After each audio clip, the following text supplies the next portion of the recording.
खबर गाजीपुर जनपद से, जहां सादात ब्लॉक अंतर्गत मर्दापुर सादात के डॉक्टर एशनाथ इंटर कॉलेज के प्रांगण में स्वामी विवेकानंद की जयंती को राष्ट्रीय युवा दिवस के रूप में मनाया गया। इस कार्यक्रम के मुख्य अतिथि जिला प्रचारक राष्ट्रीय स्वयं सेवक संघ कमलेश जी रहे, जिन्होंने बच्चों को आगे बढ़ो, नेक बनो, श्रेष्ठ बनो, स्वामी विवेकानंद के व्यक्तित्व एवं जीवनी पर प्रकाश डाला। कार्यक्रम के दौरान विद्यालय के संस्थापक सुदामा राम विश्वकर्मा, विद्यालय के प्रबंधक अजय प्रताप बर्दवाल, राजेश कुमार पांडे, प्रवक्ता बापू, इंटर कॉलेज राम अवतार, राम शरण, शैलेश, मनोज, अंगद, वाचस्पति, प्रधानाचार्य अमृतेश, राजेश प्रसाद, सुनील, शैलेंद्र यादव सहित काफी संख्या में छात्र छात्राएं मौजूद रहे। अपमानित किया जाता था, जहाँ जाते थे वहीं बैग गो ऐसी बातें वहाँ करते थे कि हटो हटो, दूर जाओ। इस तरह की भावना थी भारतीय लोगों के प्रति विदेशों में। लेकिन वो इस सब कुछ झेलते हुए उस दिन का इंतजार कर रहे थे। 11 सितंबर 1893 ईस्वी का दिन वो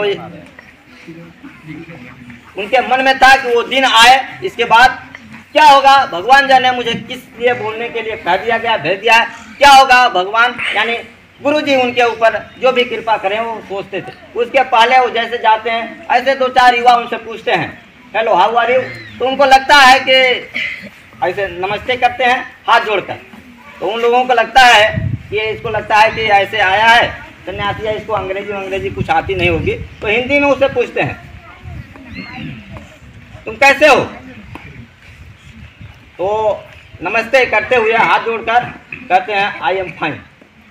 तो दोनों वो बड़ा आश्चर्यचकित हो गए। वो जो कुछ प्रश्न करने वाले लोग थे वो पूछे कि मैंने जब अंग्रेजी में पूछा तो तुम हिंदी में नमस्ते जवाब दिए, लेकिन जब मैं हिंदी में पूछा तो तुम अंग्रेजी में जवाब दिए, ऐसा क्यों। तो कहा जब तुम अपने माँ यानी स्वभाषा, उनके अंदर एक छोटा सा विषय, लेकिन उस भाषा का अपना जो कहेंगे, जब तुम अपने माँ का सम्मान किए तो मैं अपने माँ का सम्मान किया, जब तुम हमारे माँ का सम्मान किए तो मैं तुम्हारी माँ का सम्मान किया। ये भाव था। ये छोटी सी बात है, लेकिन छोटी बात नहीं है। तो इस तरह की जो बातें उनके अंदर था। फिर आगे बढ़ते हैं। एक और प्रेरक प्रसंग आ जाता है उनके बीच में। वो था, कोई कहता है कि ठीक है वहां से आए हो, इस देश में आए हो, लेकिन मंच पे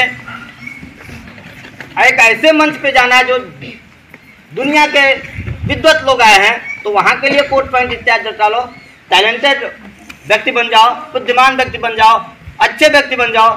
तो उनका जवाब क्या था कि सनातन संस्कृति, भारतीय संस्कृति में, भारतीय संस्कृति और सभ्यता में कपड़े, दर्जी जो होते हैं, दर्जी और कपड़ा किसी व्यक्ति का चरित्र बनाते होंगे, लेकिन भारतीय संस्कृति और सनातन संस्कृति में व्यक्ति का जो चरित्र होता है वो व्यक्ति का गुणवान और व्यक्तिवान बनाता है। इसलिए ये हमारे यहाँ तो ऐसे स्टैचू भी दुकानों पे लगे रहते हैं, उसमें भी बढ़िया बढ़िया वस्त्र कोट पैंट जटा कर लोग रखे रहते हैं, लेकिन वहाँ चरित्र नहीं है।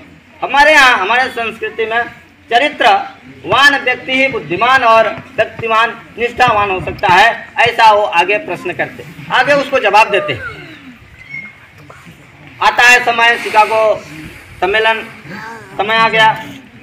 जीरो पर बोलने के लिए कहा गया। जीरो यानी पूरे ब्रह्मांड को समाहित कर दिए हिंदू सनातन संस्कृति में।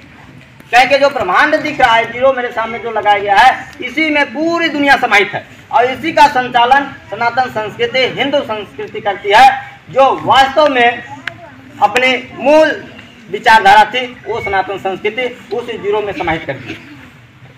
उद्देश्य क्या था ईसाइयों का शिकागो सम्मेलन करने का? उनका उद्देश्य केवल मात्र एक था कि दुनिया में, विश्व में उनकी डंका बज जाए, ईसाइयों की संस्कृति का डंका बज जाए और कहीं ना कहीं सारी संस्कृतियां दब जाए। इसी उद्देश्य से शिकागो सम्मेलन एक साजिश बस किया गया था। लेकिन उस मंच पे जब चढ़ते हैं, जब बोलने का प्रारंभ करते हैं, तो कहते हैं sister and brothers of American, यानी मेरे प्रिय भाइयों और बहनों, अमेरिकी वासियों।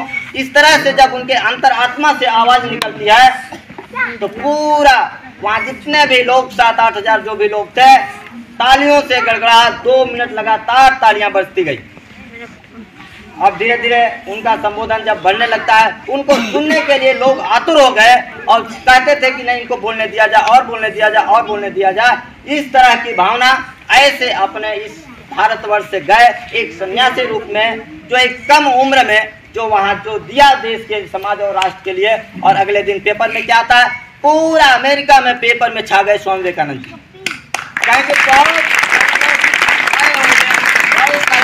मैंने सुना पेपर में आया हेडिंग के रूप में कि बहुत कुछ सुना हमने, बहुत कुछ जाना, लेकिन जो भारत का सन्यासी आया उससे सब कहीं न कहीं सबसे अगर अच्छा कोई दिया तो भारत का जो सन्यासी आया था उसी का उद्भव। अधिकतर आबादी वहाँ जाकर आप जानते होंगे अमेरिका में उनको ईश्वर के रूप में, प्रतिमूर्ति रूप में देखने लगे।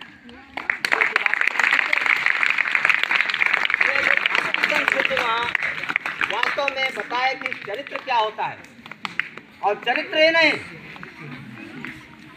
भारत में एक ऐसे सामान्य तौर पे कोई उम्मीद भी नहीं किया था कि वहाँ जाकर भारतीय संस्कृति का डंका इस तरह बचेगा। बहुत सारे बालक इसमें हैं, मैं बहुत साथ में सारी बातें रखूँगा। अभी इसमें बहुत लोग बैठे हुए हैं, बैठने का भी एक आप जानिए कि जब वो वहाँ से आते हैं 4-5 वर्ष पूरे विश्व भ्रमण पर वो निकल लिए थे, उसके बाद जब भारत में वो आते हैं तो भारत में आते ही जैसे ही भारत भूमि प्रवेश करती है, जैसे वो उसमें आकर उनके सम्मान के लिए बहुत सारे हजारों अपने भारतीय लोग जाकर उनके सम्मान इत्यादि के लिए वहाँ जहाँ से उनका प्रवेश था अपने देश में वहीं पर रुके हुए थे। लेकिन वहाँ जाते हैं तो आते हैं तो पहले जमीन पे लौटने फूटने लगे। तो जो उनको सम्मान करने वाले लोग वहाँ गए थे, उनके मन में एक विचार आया कि हम लोग इनका सम्मान करने आए हैं और ये जमीन में आकर लोट फूट क्यों रहे हैं। लग रहा है कि स्वामी विवेकानंद जी बहुत इतना दिन घूमते घूमते पागल टाइप हो गए, ऐसा मन में भाव आया उनके। लेकिन जब वो उठते हैं, उनसे प्रश्न पूछा जाता है कि ऐसा आपने क्यों किया, तो बताते हैं मैं जो 4-5 साल इस विदेशों में भ्रमण करता रह गया, उससे मेरी शरीर अपवित्र हो गई थी। इस अपवित्र शरीर को भारत माँ के यानी अपने जन्मभूमि पे यानी भारत माँ की इस धरती पर मैं इसको लोट पोट कर जो हमारे शरीर में अपवित्र प्रवेश कर गया था, इसको मैंने धो डाला। इसलिए मैं यहाँ आकर इस भूमि से इतना प्यार करते थे, इतना संबंध था कि वो आते ही कोई ऐसा नहीं कर सकता। लेकिन ये थी उनकी भावना अपने देश के प्रति और इस धरती के प्रति। उनके बहुत सारे वक्तव्य हैं, अभी उन विषयों पर हम एक मिनट चर्चा कर लेते हैं। वो कहते थे कि चिंता नहीं चिंतन करो, उनका एक उद्देश्य था और उस चिंतन के माध्यम से कुछ नए विचार दो। ये हम सभी युवाओं के लिए है। दुनिया में सारी चिंता भूल जाइए और चिंता करेंगे तो शरीर चिता की तरफ बढ़ जाती है। राम को आपने देखा है या नहीं देखा है, कृष्ण को देखा है नहीं देखा है, पर ये हमारे सामने दो मूर्तियां जो विराजमान है राम और कृष्ण के रूप में, यह साक्षात डॉक्टर भगवान का प्रत्यक्ष रूप होता है। आज हमारे बीच में दोनों मनीषी उपस्थित हैं। मैं आप दोनों का इस विवाह कार्यक्रम में हार्दिक स्वागत और वंदन अभिनंदन करता हूँ। से लेकर के परम वैभवम नेतु में स्वराष्ट्रम कि भारत तेरा वैभव अमर रहे माँ, हम दिन चार रहे न रहें, ऐसे मनीषी हमारे बीच में उपस्थित है। परम आदरणीय माननीय कमलेश जी हमारे जिला प्रचारक जी हैं। हमारे बीच में दूसरे बापू इंटरमीडिएट कॉलेज के ज्योग्राफी भूगोल के प्रवक्ता परम आदरणीय राजेश पांडे जी उपस्थित हैं, जो उनका स्नेह प्यार आप इस धराधाम पर अवतरण हुआ था तो उनके सामने बहुत सारी कठिनाइयाँ आई थी। उनके पिता, मैं जिनका पहले नाम बता दूं, स्वामी विवेकानंद जी का आज ही के दिन इस धराधाम पर अवतरण हुआ था, ठीक 12 जनवरी 1863 को। किंतु जीवन उनका सीमित था, लेकिन उनके लक्ष्य असीमित थे। उन्होंने देश को दिया। हमारे बड़े भाई ने यह कहा कि एक शिकागो में विश्व धर्म सम्मेलन चल रहा था, वहाँ उनको कहा गया हीन भावना से कि आप क्या कह सकते हैं, आप क्या बोल सकते हैं, अवसर ही नहीं मिलने वाला था। लेकिन वहाँ के एक प्रोफेसर के द्वारा उनको अवसर मिला। बच्चों थोड़ा सा सब शांत हो जाइए। उनको अवसर मिला। हाथ बांधो, हाथ बांध।